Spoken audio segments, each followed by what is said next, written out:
Smile. ए नीमा, कालची उतरली असेल ना तर माझ्या किचन मधली भांडी घासून का सगळी. हा वय. दिवस नव्हते तर सगळ्या किचनची वाट लावून ठेवली आहे नुसती.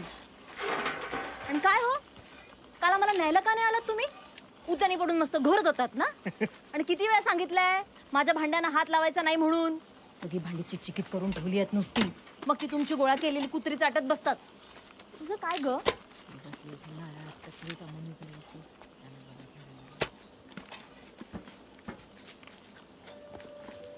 समाधान काका, हे काय आलंय? खराब झालंय का नारळ? अरे खराब कसला, त्याला मूड आलाय मूड. कोंब कोंब मग खायचा नसतो का? हा कळलं तर चालता, पण काय माहितीये याला पाण्यात ठेवायचं. मग हा हिरवा होतो आणि मग एकदा का हिरवा झाला ना की मग नेऊन आपल्या मागच्या वाडीत लावून टाकायचा. आता मोठा माड तयार होतो. मग आपल्याला जाम नारळ भेटतात. जा एक काम कर, आता हा विहिरीत